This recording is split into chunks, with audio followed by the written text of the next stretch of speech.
சின்னசேலம் அருகே திருடர்கள் கைவரிசை. சிசிடிவி கேமராக்களையும் விட்டு வைக்காமல் திருடிச் சென்றனர். கள்ளக்குறிச்சி மாவட்டம் சின்னசேலம் அடுத்த கீழ்குப்பம் காவல் நிலைய எல்லைக்கு உட்பட்ட கூகையூர் கிராமத்தில் நகை அடகு கடை மற்றும் பூச்சி மருந்து கடைகளில் திருடர்கள் கைவரிசை.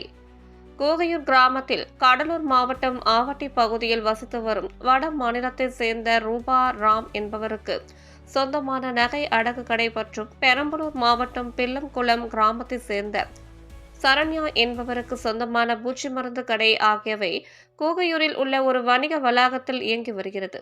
இந்த நிலையில் நேற்று ஞாயிற்றுக்கிழமை கடை விடுமுறை என்பதால் இன்று வழக்கம் போல் கடையை திறக்க வந்தபோது நகை அடகு கடையின் ஷட்டர் உடைக்கப்பட்டு உள்ளே சென்ற திருடர்கள் திருட முயற்சித்தது தெரிய வந்தது. இந்நிலையில் அருகில் உள்ள பூச்சி மருந்து கடையிலும் ஷட்டரில் உள்ள பூட்டினை உடைத்து மருந்து கடையில் 5000 ரூபாய் வரை பணத்தை திருடிச் சென்றதாகவும், நகை அடகு கடையில் ஏதும் கிடைக்காத நிலையில் திருடர்கள் அங்கு பொருத்தப்பட்டு இருந்த சிசிடிவி கேமராக்களையும் மற்றும் ஹார்ட் டிஸ்கையும் எடுத்துச் சென்றனர்.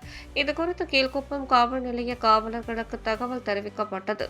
தகவலின் அடிப்படையில் திருடு போன கடைகளில் கைரேகை நிபுணர்கள் வரவழைக்கப்பட்டு விசாரணை மேற்கொண்டு வருகின்றனர். மேலும் கடந்த சில மாதங்களாகவே கூகையூர் கிராமத்தை சுற்றிலும் அடிக்கடி இதுபோன்ற திருட்டு சம்பவம் நடைபெறுவது அப்பகுதி மக்களிடையே அச்சத்தை ஏற்படுத்தியுள்ளது.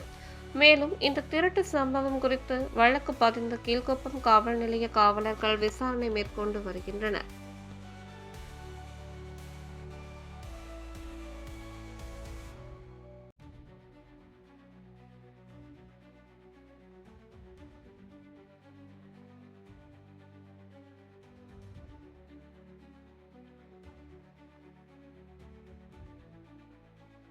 செய்திகளை உடனுக்குடன் தெரிந்து கொள்ள தீரன் நியூஸ் சேனலை சப்ஸ்கிரைப் செய்யுங்கள் மற்றும் பெல் பட்டனை அழுத்தி விடுங்கள்.